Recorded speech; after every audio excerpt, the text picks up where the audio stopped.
بسم اللہ الرحمن الرحیم۔ سامعین مکرم، آج ہم جس موضوع پر بات کر رہے ہیں، آج کا جو ہمارا ٹاپک ہے، آج کا جو ہمارا عنوان ہے،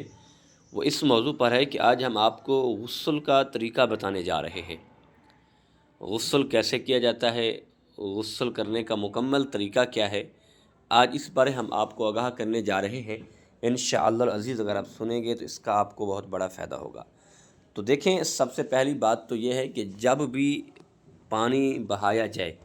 جب بھی نہایا جائے، تو غسل کی نیت کر کے اگر آپ پانی بہائیں گے تو یقیناً اس کا آپ کو ثواب بھی ہوگا،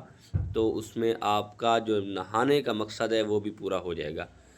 تو اگر آپ جمعہ والے دن، جیسے حدیث پاک میں آتا ہے کہ اچھا لباس پہننا، خوشبو لگانا، نہا کر اچھا خوبصورت لباس پہن کر اور کنگھی کر کے تیل لگا کے نماز جمعہ کے لیے جانا، یہ بہت بڑا ثواب ہے۔ اسی کو اگر غسل کی نیت سے آپ غسل کریں گے تو یقیناً آپ کو اس کا بہت بڑا ثواب اور اجر ہوگا۔ ٹھیک ہے،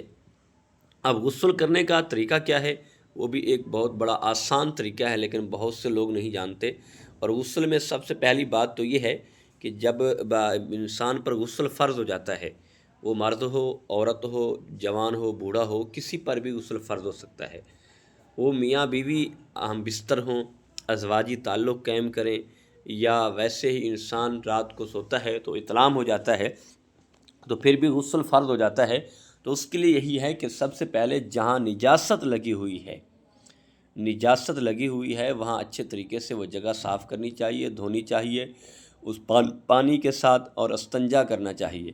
استنجا کرنے کے بعد پھر ہم نے سب سے پہلے جو ہے ہاتھ دھونے ہیں۔ ہاتھ دھونے کے بعد ہم نے 3 بار غرارے کرنے ہیں، یعنی 3 بار منہ میں پانی ڈال کے ہم نے غرارے کرنے ہیں، اور اس کے بعد 3 بار ہم نے ناک کی نرم ہڈی تک پانی پہنچانا ہے۔ ٹھیک ہے، ناک کی نرم ہڈی تک پانی پہنچانا، کیونکہ ناک کے اندر جو بال ہوتے ہیں، ان بالوں میں سے اگر کوئی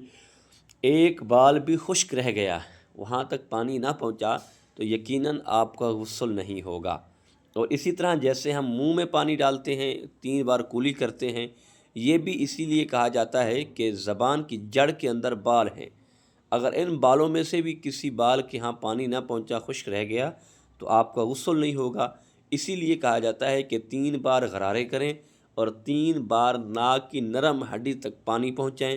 اور اس کے بعد آپ پورے بدن پر، پورے جسم پر آپ پانی بہائیں، اور اچھے طریقے سے صاف کر کے پانی، کہیں ایسا نہ ہو کہ بدن کا کوئی حصہ بھی اگر خشک رہ گیا، جیسے داڑھی کے بال ہیں، جیسے سر کے بال ہیں، یا جیسے کان کے اندر جو جگہ ہے ان میں سے کوئی جگہ خشک رہ جاتی ہے، جیسے زیر ناف ہے، ناف کے اندر اگر تھوڑی سی جگہ ہے جو خشک رہ گئی، تو آپ کا جو غسل ہے وہ نہیں ہوگا۔ چاہے آپ نہر میں نہاتے رہیں، چاہے آپ دریا میں نہاتے رہیں، آپ ٹویل میں نہاتے رہیں، تو اس طریقے سے آپ کا غسل کسی صورت میں بھی نہیں ہوگا۔ لیکن غسل کے جو فرض ہیں وہ پورے کرنے ہوگے، جسم کا کوئی حصہ خشک نہ رہ جائے، پورے حصے کو ترک کرنا ہے، پھر اچھے طریقے سے نہا کر آپ صاف ستھرا لباس پہن کر، ہاں اس کا طریقہ یہ ہے کہ